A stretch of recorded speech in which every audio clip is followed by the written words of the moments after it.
Do we have enough beauty therapist students entering the spa industry to support our industry growth? With businesses saying that recruitment is a challenge, now is the time we need to start to look at the pipeline of therapists entering our industry, which is why I've invited Joe, Kay and Joan to join me today to talk more about the survey we've been working on. Hi Joe, you're leading this. You were the sort of kickstarter towards us all getting together. So can you tell me more about the survey and what's inspired you to do it?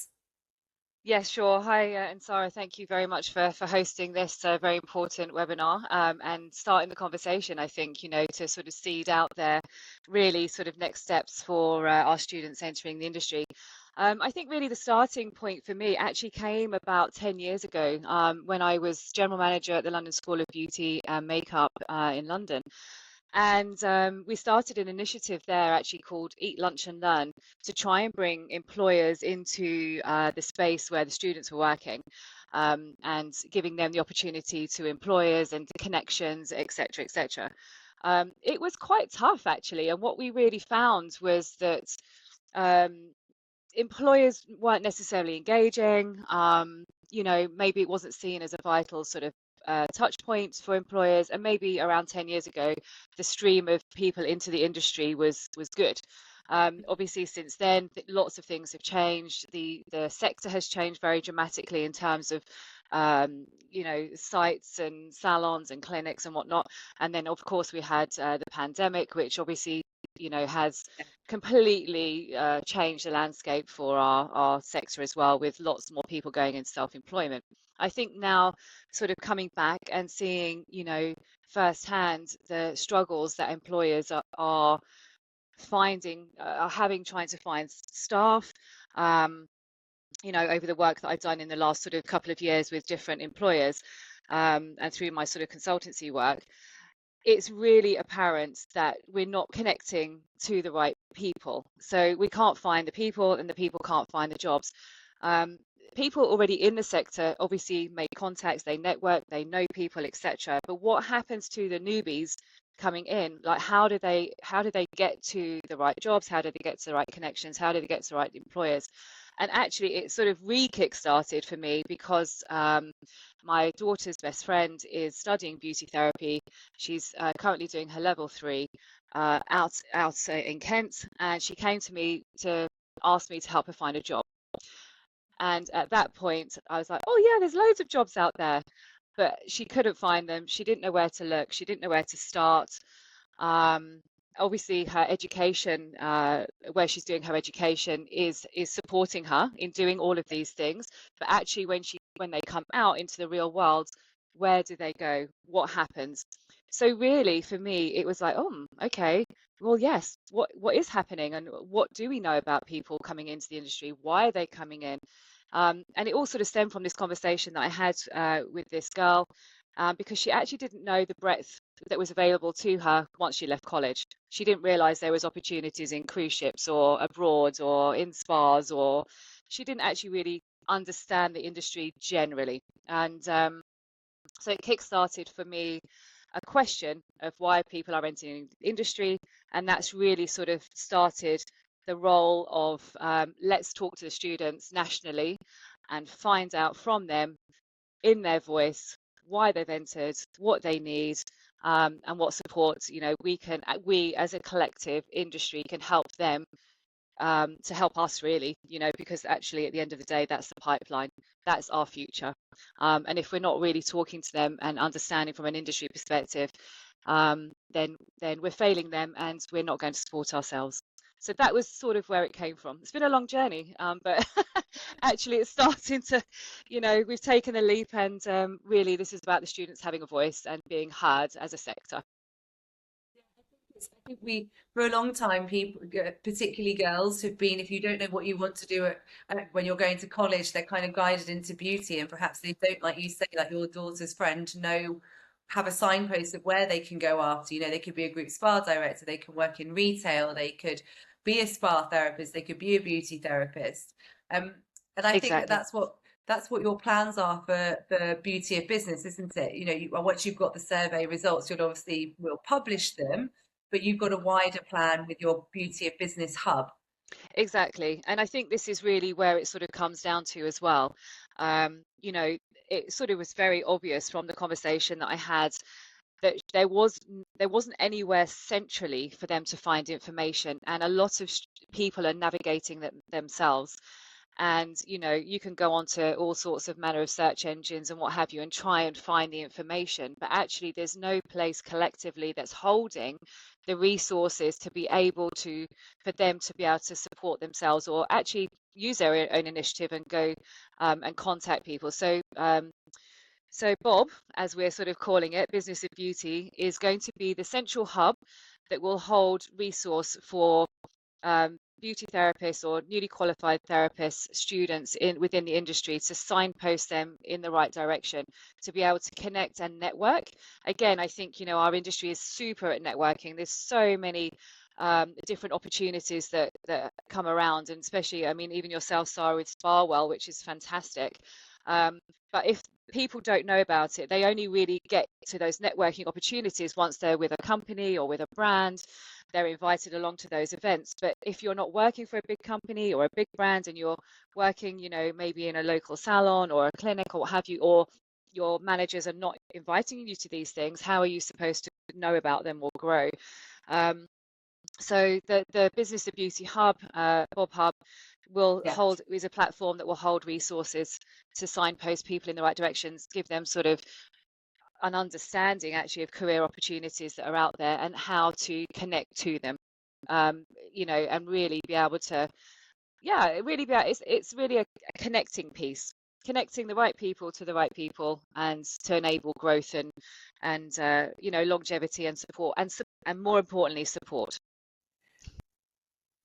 Where, Sarah, we wanted to work so closely with Jo, because colleges do all they can to bring industry into the colleges, to get masterclasses, to get people giving insights into careers and the sector.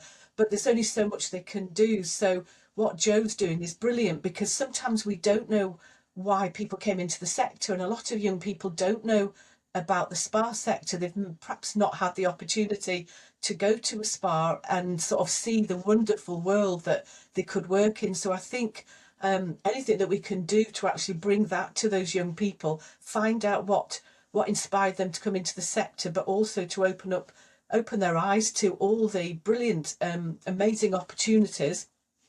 And I think most colleges would really, really benefit from this and really welcome it with open arms, because anything, they've only got a limited resource.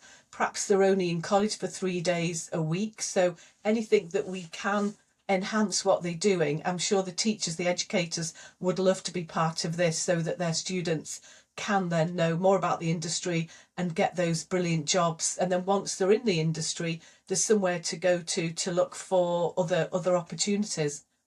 Yeah, and I think that's one of the things we've already touched on as well, wasn't it? We were saying, how do you reach the students? You know, actually, we've all laughed, and not many of us use TikTok, but TikTok is where we're probably going to need to put together some digital media campaign where we celebrate the results, we talk about the survey, and then obviously use it as a big driver for people to look at Bob, to look at the Bob Hub, because that, you know, they're not necessarily on emails, you know, they're not looking on ChatGPT or Google for advice. They're looking at TikTok for advice. They're looking at influencers and things like that. So I think it's a real change for our industry to have to pivot what we're doing, perhaps, and take a new look at how we connect with the students and the future of our future pipeline of spa and beauty therapists. Joan, you're using your connections in the colleges to look to support Jo. That's sort of a really important part of the survey, isn't it? Getting it out there and connecting with colleges. Yeah.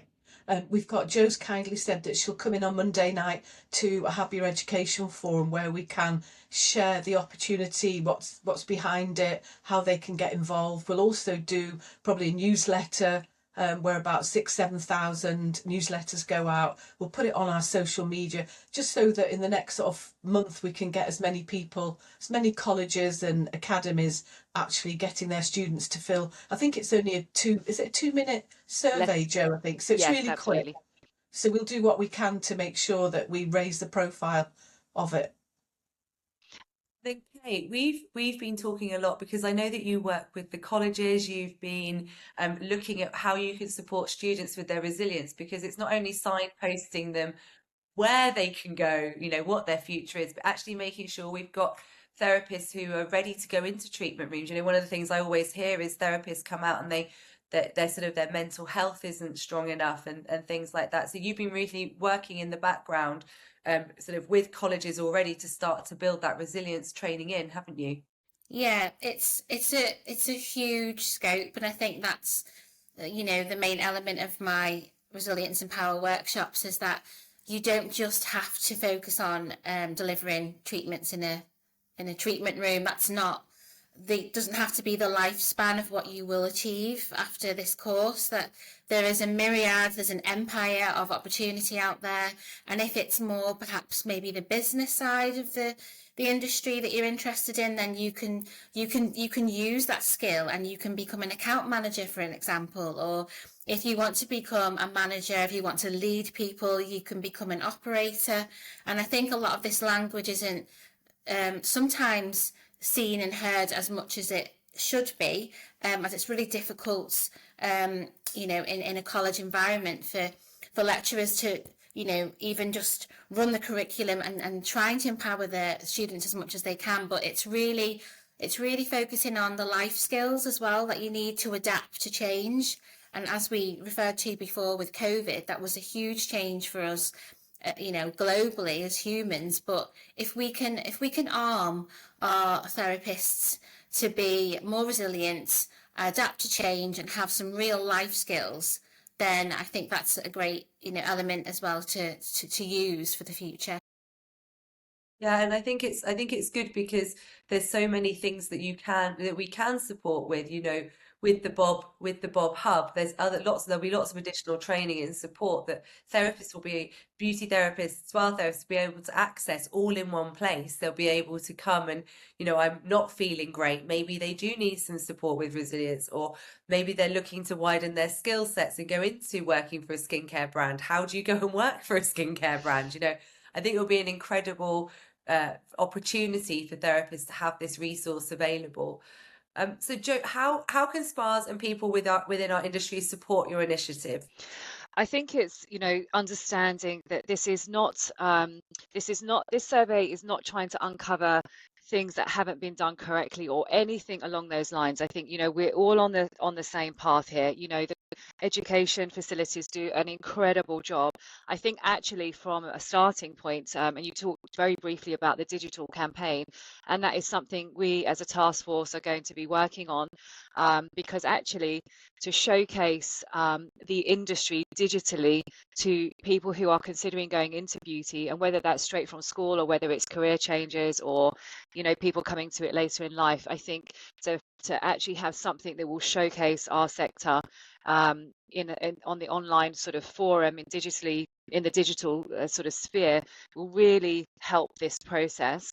But really what everyone can do now is, whether they're you're a lecturer, whether you're at college, whether you're a student, whether you're newly qualified, it's really about trying to get as many people to complete this survey as possible, because that data will hopefully make an impact and start maybe pivoting where employers, more importantly, I think, need to come to the table, and to listen to what students actually want coming into the industry. I think there's that gap that's missing about what people want from this end and what employers or people who are hiring, what they need from that end. And we need to sort of blend it together, and we need to match the two together. And I think the only way we can really do that is by understanding why people are coming into our sector, why they're leaving if they leave, and what we can do to support them.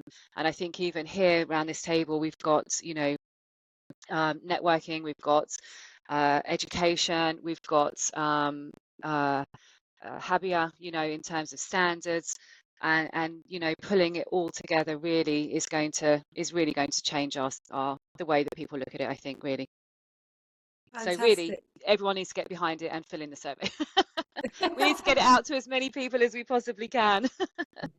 And we really want to sort of do a consolidation, so we can try and do it within a month, so that we can hit the ground running and sort of get some of these insights out to the relevant people, and then we can start having those really great impactful conversations.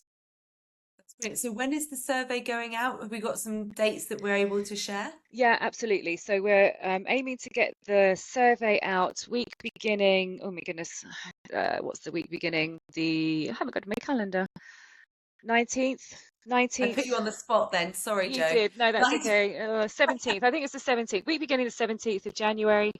Yeah. Because we know also people are just getting back into the rhythm after Christmas and New Year. Let's get everyone a chance to settle down and think about, do this properly, and it doesn't get lost in the myriad of just getting back into mode after Christmas. So yeah, week beginning around the 17th of January, and we're looking to sort of have a month's worth of activity to get as many people to sign up to it and to complete it as possible, with results sort of coming out mid-February, so that we can really take a look at the data and get those things out. Well, that's brilliant. Thank you so much, Jo. So I think, just to recap, we've got the fantastic survey going out on the 17th. We've got a month where we're waiting for the results to come back. And then the next thing is that we'll share some data and results with the industry, and then that will hopefully drive the next steps of Bob and the Hub and creating this incredible resource. Yeah. And I think it's important also, if anyone's listening and wants to get involved, then, we're welcoming everybody with open arms, because this is an initiative for the sector, not just me or us as a task force, but anyone that really wants to get behind it. Please get in touch, I think. That is a good point, because we've also had people, Chelsea from Ellison's has offered to send it out to their student database, the survey as well. So yes, Jo, that's really important to catch in this as well. If anyone else would like to support in any way, please reach out to one of us or all of us, and that would all be greatly received, because like you say, there's 4 of us. So we have a limit, we have a good reach, but any support is obviously always welcome. Absolutely. Oh, thank you so much, everyone. Thank you. That's a fantastic webinar. Thank you. Thanks, Sarah. Thanks very much. Thank you.